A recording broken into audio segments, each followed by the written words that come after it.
Welcome to Reddit's For Sleep, where every story is your escape into calm. If this video helps you relax or drift off tonight, gently tap that like button so we can keep making more just like this. And if you haven't already, subscribe and let us tuck you in with a fresh hour of stories every single night. Story 1. The Stray Cat Who Slowly Took Over My Life. I never thought I'd become that person. You know the one I'm talking about. The neighbor who talks to stray animals like they're old friends, who stocks up on cans of tuna just in case. But then I met her. It started the first week I moved into my little house in Asheville, North Carolina. The place was nothing fancy. 2 bedrooms, creaky hardwood floors, a front porch that needed sanding and repainting. But it was mine. After years of noisy apartment neighbors and shared laundry rooms, I finally had my own quiet corner of the world. And then there was the cat. She was just there one evening. I was sitting on the porch, unpacking boxes of books and sipping sweet tea, when I caught movement in my peripheral vision. A flash of gray darted behind the rhododendron bush. I froze, holding my breath like I was trying not to scare off a deer. 2 green eyes stared back at me from the shadows. Thin, cautious. The kind of stare you get from an animal that's had to fend for itself for far too long. "Hey there," I said softly, unsure why I was talking to a cat like she was a skittish child. She didn't move. That night, I tore up some leftover roasted chicken and placed it on a paper plate by the porch steps. The next morning, the chicken was gone. And there were faint paw prints in the dirt. This went on for days. I'd leave little scraps of food out at night. Turkey slices, tuna, whatever I had on hand. And they'd disappear by morning. But the cat never showed herself while I was around. Until one evening. I'd had a long day at work. The kind of day where every email feels like an attack, and your brain refuses to shut off even when you're back home. So I made myself a cup of chamomile tea, grabbed a blanket, and settled into the old rocking chair on the porch. That's when I saw her again. She was sitting about 10 feet away, near the edge of the yard, her tail wrapped neatly around her paws. Her fur was dull and matted in places, and her ears twitched at every sound, like she was ready to bolt at the first sign of trouble. And, "You hungry?" I asked softly, holding up a piece of turkey I'd brought out just in case. Her ears flicked. I set the turkey on the top step and leaned back in my chair, making a conscious effort to look uninterested. Minutes passed. Then, so slowly I almost missed it, she crept forward, one paw, then the other. Her movements were so delicate she barely disturbed the fallen leaves. She snatched the turkey and darted back to the shadows, chewing furiously as if expecting me to chase her. Over the next few weeks, we fell into a rhythm. Every evening, she'd appear in the yard around sunset, and every evening, I'd leave food on the porch and sit quietly nearby, reading or scrolling through my phone. Little by little, she inched closer. First, she ate at the bottom of the steps, then halfway up. One night, she surprised me by hopping onto the porch itself. She didn't get close. She perched near the railing like she was guarding the place, but it felt like progress. I started calling her Willow. Something about her reminded me of those graceful willow trees that sway gently in the breeze. Then came the storm. It was late June when it hit, the kind of southern summer storm that rolls in fast and angry, turning the sky an eerie greenish black. The rain pounded so hard on the roof, it sounded like a drum line. I was curled up on the couch, scrolling absent-mindedly when I thought about Willow. I hadn't seen her that evening. I peeked out the front window. There she was, huddled on the porch, drenched and trembling. "Oh, baby girl," I murmured, grabbing a towel. When I opened the door, she flinched, but didn't run. "It's okay," I whispered. "Come in." To my shock, she bolted inside and made a beeline for the corner behind the couch. She stayed there all night. The next morning, I called the local vet and asked for the earliest appointment. They confirmed what I'd suspected. No collar, no microchip. "She's probably been on her own for a while," the vet said gently, "but she's healthy overall. Just needs some love and regular meals." I bought her a bed that afternoon, but she ignored it completely in favor of my hoodie, which she claimed as her own. It's been 8 months now. Willow's coat is sleek and shiny. She's filled out, no longer the skinny, wary creature who used to watch me from the shadows. She sits in the kitchen window every morning while I make coffee, tail flicking as she tracks the birds in the yard. She curls up next to me on the couch at night, purring so loudly I can feel the vibration in my chest. Sometimes I catch myself talking to her like she's human. "Long day, huh?" I'll say as I kick off my shoes. She'll chirp back like she's agreeing. I never planned on adopting a cat, but it turns out Willow had plans of her own. And honestly, I wouldn't change a thing. This house doesn't feel like mine anymore. It feels like ours. Story 2. The time a stranger changed my whole day and maybe my life. I don't usually post stuff like this, but something happened last week that I can't stop thinking about, and I feel like I need to get it out of my system. For context, I'm a 32-year-old woman living in a mid-sized town in Oregon. I work in marketing, which sounds more glamorous than it is. It's mostly endless emails and trying to convince clients that their favorite color scheme isn't going to sell a single product. Anyway, last Wednesday started off bad, like comically bad. It began with my alarm not going off because I forgot to charge my phone overnight. I woke up 35 minutes later than I was supposed to, rushed through a shower, and spilled coffee on my white blouse right before leaving. At that point, I should have taken it as a sign to just call in sick and stay home, but of course I didn't. Halfway through my commute, I realized I'd left my laptop on the kitchen counter. When I finally made it to the office, 20 minutes late, my boss immediately pulled me into a meeting where she very nicely told me that a client hated the mock-ups we'd sent over. I spent the next 3 hours trying not to cry at my desk. By lunchtime, I felt like a hollow shell of a person. I decided to take a walk to clear my head. There's this little cafe about a block away that I like. It's nothing fancy, just good coffee and sandwiches. It was drizzling lightly when I stepped outside.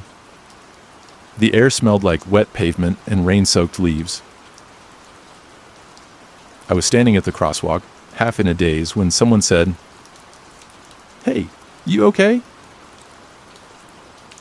I turned and saw a guy about my age, holding an umbrella over his shoulder. He was wearing a navy blue raincoat and glasses with this warm, approachable smile. "Oh," I said, startled. "Yeah, I'm fine. Just long morning." He nodded, like he got it. "Looks like one of those days." We stood there for a moment, waiting for the light to change. "Do you want to share an umbrella?" he asked suddenly. I blinked. "What?" "It's coming down harder," he said, gesturing to the drizzle that had turned into a steady rain. "You don't have a jacket." I hesitated. I've always been wary of strangers.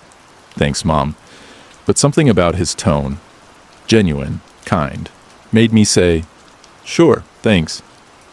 He shifted the umbrella so it covered both of us. As we crossed the street, he said, "Rough day?" I let out a laugh that sounded more like a sigh. "Yeah, you could say that. Want to talk about it?" I gave him a sidelong glance. "You're just offering free therapy to random people on the street?" He grinned. "I figure we've all been there at some point. Might as well pay it forward." So I told him, not everything, Just the highlights, the alarm, the coffee stain, the forgotten laptop, the awful meeting. By the time we reached the cafe, he said, "You deserve a gold medal for even making it out of the house this morning." I laughed for real then. Inside the cafe, he held the door for me. "Do you mind if I join you for a bit?" he asked. "If not, no pressure." I paused. Normally I'd say no, but there was something disarming about him, like talking to an old friend you didn't realize you'd missed. "Sure," I said. "Why not?" We sat by the window, and he ordered tea while I got a grilled cheese and tomato soup. He asked me about my work, my favorite books, the kind of random little questions that made me feel seen in a way I hadn't felt in months. At one point I asked, "What about you? What do you do?" "I'm a teacher," he said, "middle school English." "That explains the patience," I said with a grin. He chuckled. "Kids teach you a lot about listening." We talked for over an hour about everything and nothing. Bad bosses, rainy days, favorite comfort movies, his. The Princess Bride, mine. You've Got Mail. When I glanced at my watch and realized I had to head back, I felt an unexpected pang of disappointment. "Thanks for this," I said as we stood. "You didn't have to, be so nice." "Of course I did," he said simply. "We all need a little kindness sometimes." As we walked back toward the office building, he held the umbrella again, shielding us both from the rain. At the corner where we had to part ways, he said, "Hey, if you ever want to vent about another bad day, or just grab coffee, let me know." He handed me a small slip of paper with his name and number. That was 5 days ago. I haven't texted him yet. But I will.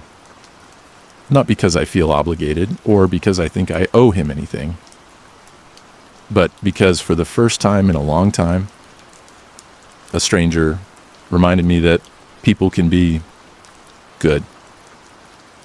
And sometimes that's enough to change the whole trajectory of your day, maybe even your life. Story 3. Grandpa's Garden and the Tomato That Changed Everything. When I was a kid, my grandpa's house felt like another planet. He lived in a little ranch-style home on the outskirts of a small town in Pennsylvania, the kind of place with creaky floors, faded wallpaper with tiny blue flowers, and the faint smell of coffee and wood polish lingering in the air. But the real magic was outside. Grandpa had a garden. Not just any garden either. It was a sprawling, perfectly kept wonderland of vegetables, herbs, and flowers. Rows of plump tomatoes, tall sunflowers swaying like sentinels, vines of green beans curling up wooden stakes. There was even a tiny pond with goldfish and water lilies. Every summer my parents would drop me off there for a week while they had some adult time, code for their annual vacation to the Jersey Shore. I didn't mind. In fact, I looked forward to it all year. Grandpa wasn't like other grown-ups I knew. He didn't rush. He didn't yell. He moved with this quiet patience, like he had all the time in the world. The first morning of every visit, he'd hand me a little straw hat, much too big for my 6-year-old head, and say, "All right, kiddo, let's check on the troops." And we'd head into the garden. I still remember the first time he handed me a tomato, fresh off the vine. "Try this," he said. I wrinkled my nose. At home, I hated tomatoes. My mom always sliced them into salads, and I'd pick them out and shove them to the side. "This one's different," Grandpa said, his eyes crinkling with a smile. "Trust me." So I bit into it. And, wow, it was sweet, juicy, warm from the sun. Nothing like the bland, watery tomatoes from the grocery store. "See," Grandpa said, "when you grow it yourself, it tastes better. You'll understand one day." At the time, I didn't understand. but I remembered. Fast forward 20 years. I'm 27, living in a cramped apartment in Philadelphia with a single dying succulent on the windowsill. My life feels like one long string of late nights at the office, takeout containers, and scrolling through my phone until my eyes burn. Then the call comes. Grandpa's gone. The funeral is quiet, small. Afterward, my parents ask me if I want anything from his house before they start clearing it out. I wander through the rooms in a daze. The kitchen still smells faintly like coffee. His boots are still by the back door. And then I step into the garden. It's overgrown now, weeds curling between the rows, tomato vines drooping, the little pond murky and still. But somehow, in the chaos, there's one perfect bright red tomato clinging to a vine. I pick it, hold it in my hands. And I remember. That night, back in my apartment, I slice the tomato and sprinkle it with a little salt like Grandpa used to.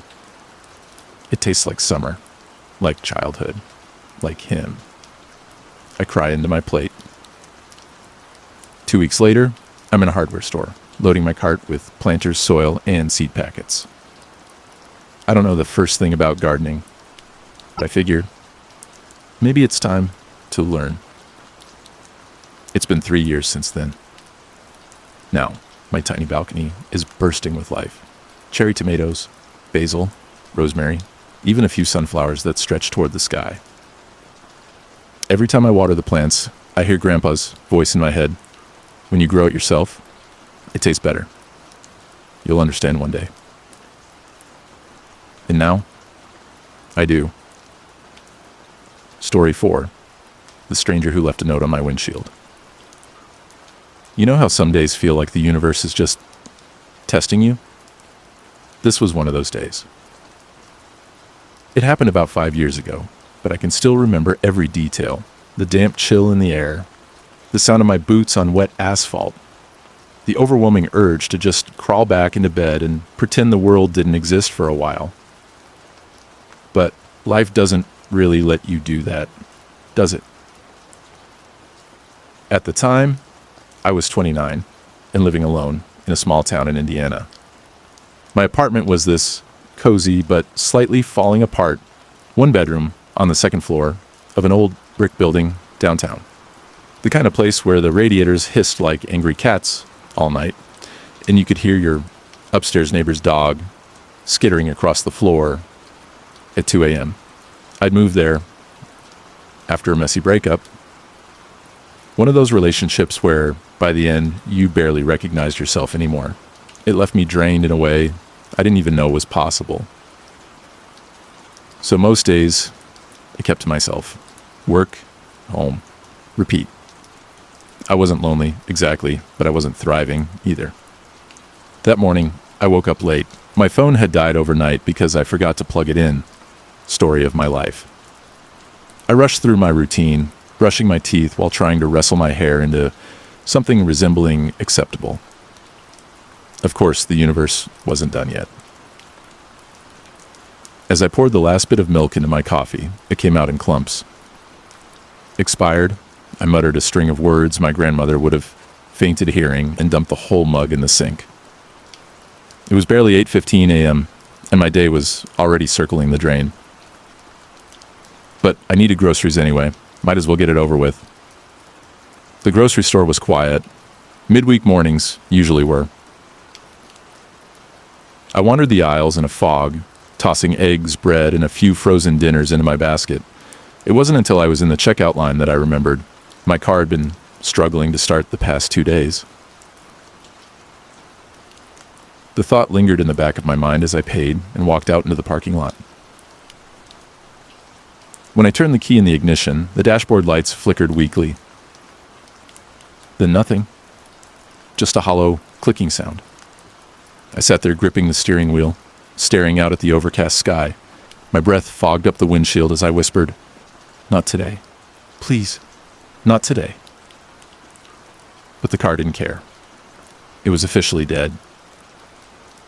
I checked my phone to call for roadside assistance, and, of course, it was dead too. At that moment, I felt this wave of helplessness wash over me. It wasn't just about the car. It was everything. The breakup, the loneliness, the overwhelming sense that I was barely keeping it together.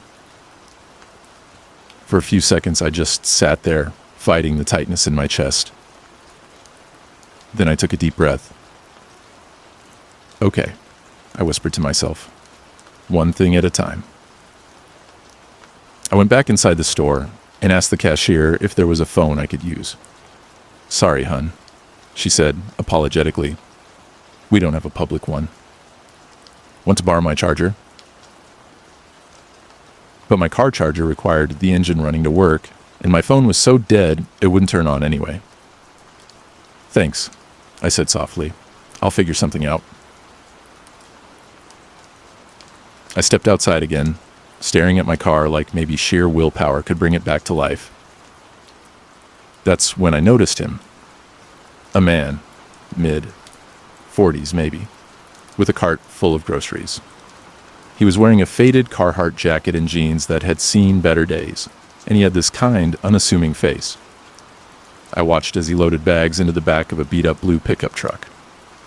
Before I could overthink it, I walked over. Excuse me, I said, my voice small. Do you happen to have jumper cables? He turned and blinked in surprise. Then he smiled. Dead battery? Yeah. I'm so sorry to bother you. No bother at all. He set down the last bag and grabbed a coiled up set of jumper cables from behind his driver's seat. Happens to everyone eventually. As he walked with me to my car, he asked, You parked over here? I nodded. Yeah. I was going to call roadside assistance, but my phone's dead too. Ah, the perfect storm, he said, chuckling. He set to work attaching the cables with practiced ease. His hands were steady, like he'd done this 100 times before. Where are you headed after this? He asked conversationally. Work. I hesitated, then admitted, though honestly, I'm tempted to just go home and hide under the covers. He grinned. Can't say I blame you. Cold, gray mornings like this are built for blankets and coffee. When my car finally roared back to life, relief flooded through me so fast it made my eyes sting. Thank you, I said, my voice thick. I don't know what I would have done if you hadn't been here. He shrugged like it was nothing. Just pay it forward, okay? I pulled a $20 from my wallet and tried to hand it to him. He shook his head. Nope. Keep it. Get yourself that coffee. Then he tipped an imaginary hat, climbed into his truck, and drove off. I thought that was the end of it.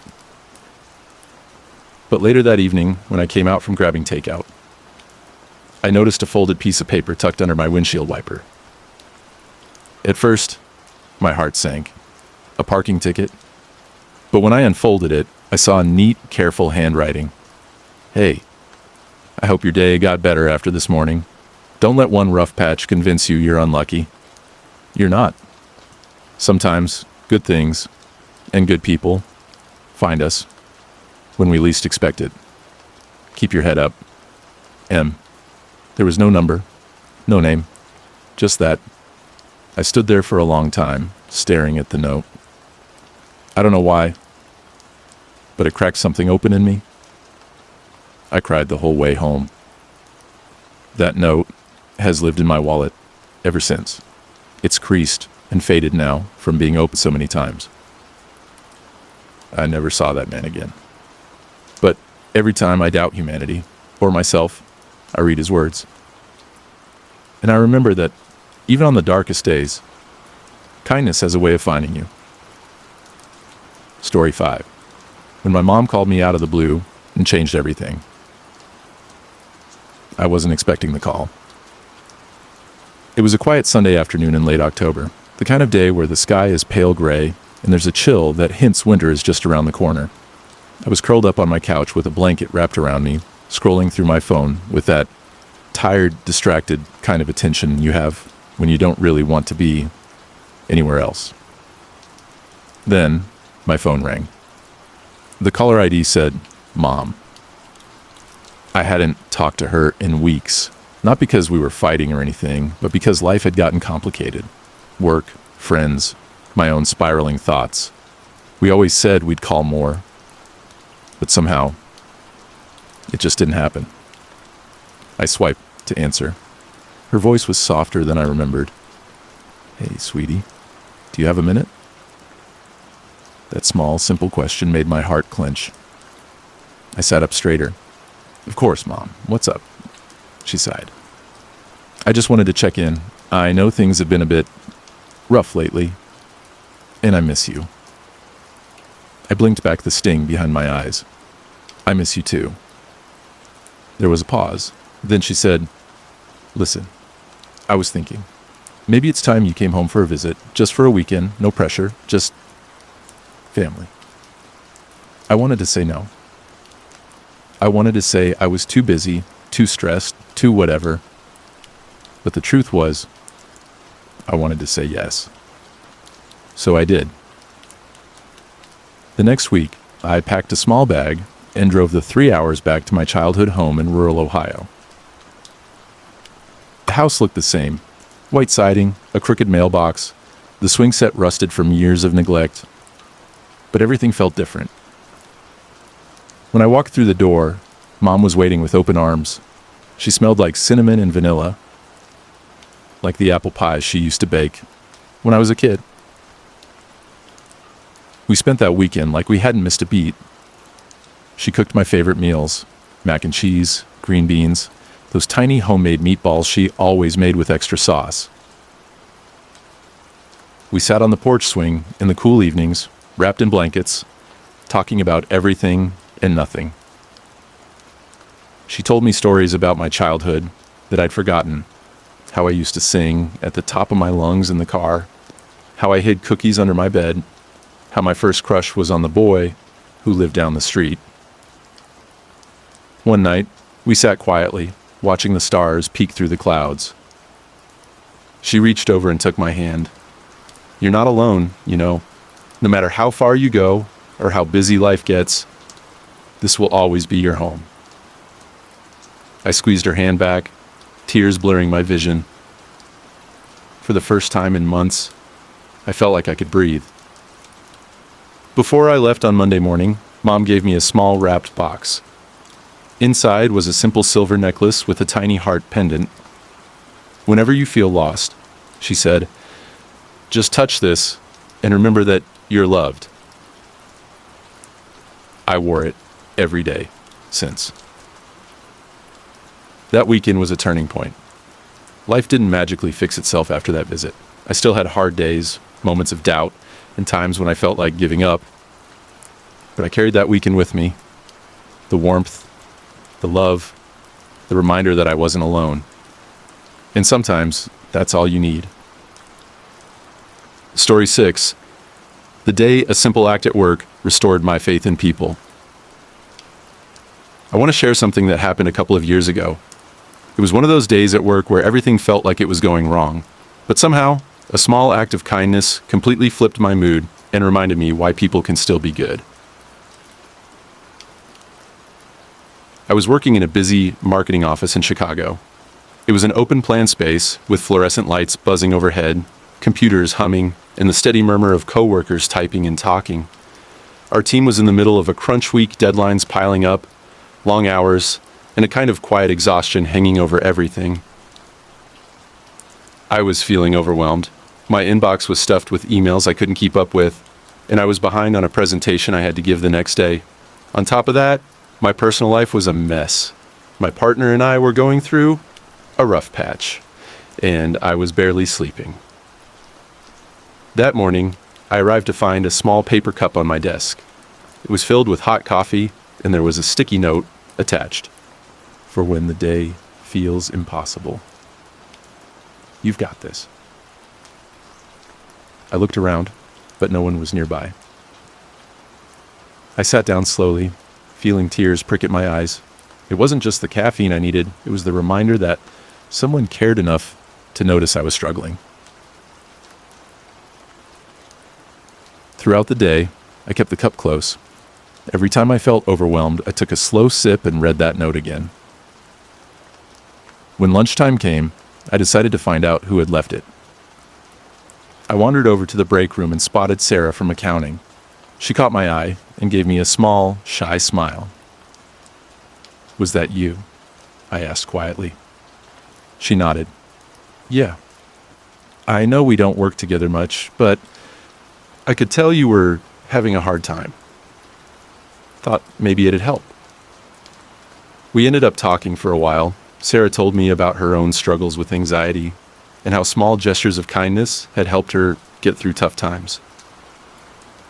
It felt like a weight lifted knowing I wasn't alone, even in a noisy, busy office. Over the next few weeks, Sarah and I became friends. We started having lunch together, sharing stories, and supporting each other through the stress of work and life.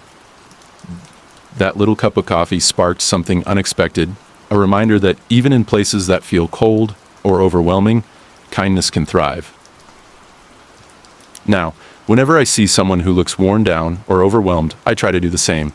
Sometimes it's a cup of coffee, sometimes just a smile or a kind word. Because those small moments, they can change everything. Story 7. How my sister's wedding reconnected our whole family. I don't think I fully understood how much I missed my family until the day of my sister's wedding. For years, we had slowly drifted apart, not through any one big fight, but through 1,000 tiny moments of silence and distance. Busy schedules, life pulling us in different directions, misunderstandings left unspoken. My parents grew older, and yet somehow, the space between us only grew wider. At 28, I was living in New York City, juggling a demanding job that consumed most of my time and energy. The city was electric and vibrant, but it was also exhausting, and sometimes I felt like I was floating, disconnected from the people who should have mattered most. Emily, my younger sister by 3 years, lived back home in Ohio. We texted occasionally, mostly surface-level conversations about weather, birthdays, or photos of her new apartment. Deep talks, the kind we used to have as kids, had become rare. When she told me she was getting married, I felt a rush of emotions. Joy, of course, but also a pang of sadness. This was more than just a party or a celebration. It was a chance, a rare one, to reconnect and heal the fractures that had formed over time. The weeks leading up to the wedding were a blur of packing, booking flights, and checking in with family members I hadn't spoken to in months, some in years. My heart beat faster than usual as I boarded the plane back to Ohio, carrying a mix of excitement and nervousness. Would it be awkward? Would we pick up right where we left off? Would there be unspoken tension lurking beneath polite smiles? When I finally arrived, the air was cool and crisp, tinged with the earthy scent of autumn leaves and fresh-cut grass. The house where I grew up stood quietly under a sky heavy with soft gray clouds, like a gentle reminder of the years gone by. The familiar creak of the front porch beneath my feet brought a flood of memories. The countless summer evenings spent chasing fireflies, the late-night talks whispered in the dark, the laughter that once echoed through those walls. Mom was waiting at the door, her face lighting up with a warmth I hadn't seen in a long time. She smelled like cinnamon and vanilla, like the apple pies she used to bake when we were kids. The day of the wedding dawned bright and clear, with golden sunlight spilling through the stained glass windows of the old church, where Emily had dreamed of getting married since she was little. As I sat in the pew, I looked around the room at our family gathered together, faces familiar but marked by time. My grandparents, now stooped with age but still sharp-eyed, whispered quietly to each other. My parents exchanged a glance, filled with both pride and something more complicated. And then there was Emily. She floated down the aisle in a dress that shimmered softly, her smile radiant and full of hope. When she caught my eye, she mouthed, "Thank you for coming." For a moment, it felt like no time had passed at all. The reception was a kaleidoscope of colors, sounds, and emotions. The hall buzzed with chatter, music, and laughter. Twinkling fairy lights hung from the ceiling, casting a warm glow over everyone. As I moved through the crowd, I overheard stories from relatives, some funny, some bittersweet, that reminded me of the threads that bound us together. My mom told me about the time Emily accidentally set off the fire alarm while baking cookies. Dad chuckled as he recounted how my little brother once tried to fix the TV by wrapping it in tin foil. We danced too, awkwardly at first, then with more abandon as the night wore on. Watching my parents sway together, I caught my dad wiping a tear from his eye. Later, Emily pulled me aside, her eyes shining with unshed tears. "I'm so glad you're here," she whispered. "I've missed this. Missed us." I nodded, overwhelmed. Me too. In that moment, I realized this wedding wasn't just about two people starting a new life. It was about bringing us all back to what really mattered. The love and connection that endure despite everything. Since that weekend, we've been slowly rebuilding. More phone calls that go beyond, "How are you?" Longer visits filled with genuine conversations. New traditions formed, like Sunday dinners and weekend hikes. Our family is far from perfect, but we're healing one day at a time. And sometimes that's enough. The little moments mattered more than I ever realized, the quiet smiles across the dinner table, the shared glances during the ceremony, the laughter spilling late into the night, wrapping us all in its warmth. These were the things that healed the spaces between us. It wasn't always easy. Old wounds surfaced. Conversations got messy. But through it all, the wedding acted like a compass, pointing us back toward each other when we got lost. And in that way, it changed everything. Story 8. How a small gesture at work helped me find my strength. There are moments in life when you feel invisible, like you're just a blur in the background of other people's stories. For me, those moments piled up throughout most of my 20s, especially at work. I was 26, working at a bustling advertising agency in Seattle. The office was a modern, open-plan space, filled with the constant hum of computers, ringing phones, and soft chatter. Natural light spilled through floor-to-ceiling windows, casting long shadows across the sleek desks and endless rows of swivel chairs. Despite the bright atmosphere, I felt like I was drowning beneath the pressure to prove myself. It was a Thursday afternoon, gray and drizzly outside, the kind of weather that presses down on your mood. I'd been working nonstop on a major client presentation, trying to juggle demanding deadlines, endless revisions, and a creeping sense that I was out of my depth. My fingers hovered over the keyboard, endlessly tweaking slides, rewording bullet points, and agonizing over every little detail. The glow of my monitor was the only light in my little corner of the office. Around me, the usual buzz had quieted. Most coworkers had left for the day, but I was too stubborn, or maybe too scared, to leave unfinished work behind. Just as I was about to save the final version, a soft knock came at my office door. Lisa, the receptionist, stood there, holding a small paper cup with a gentle smile on her face. "Hey," she said softly, "I thought you might need this."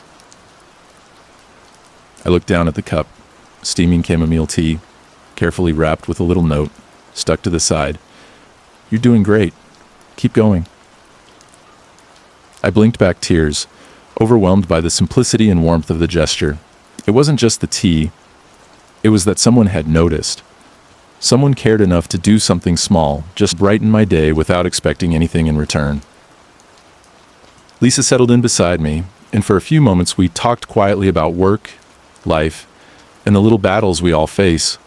Her calm presence was like a soft anchor, grounding me when everything felt like it was spinning out of control. In the days and weeks that followed, that small cup of tea stayed with me. Whenever I hit a rough patch or felt overwhelmed, I thought of Lisa's kindness. It reminded me that even in the busiest, most impersonal places, there's room for care and connection. Slowly, I began to open up more, to coworkers, to friends, and even to myself.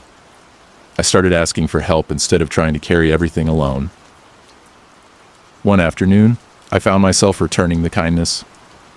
I brought Lisa a cup of tea with a little note of my own.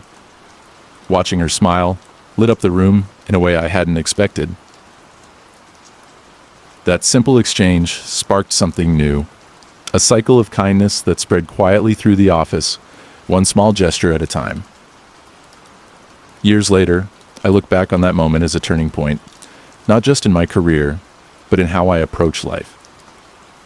Now, whenever I see someone who looks tired, overwhelmed, or invisible, I try to reach out. It might be a cup of tea, a handwritten note, or just a smile. Because sometimes that's all it takes to help someone find their strength again. Story 9. The day my coworker's small gesture saved me from burning out. There are days at work when everything feels like it's closing in, deadlines piling up, meetings back to back, your to-do list growing longer by the minute, and your energy slipping away like sand through your fingers. Those days can feel endless and heavy, like you're trying to hold together a fragile glass sculpture with trembling hands. I had one of those days not long ago.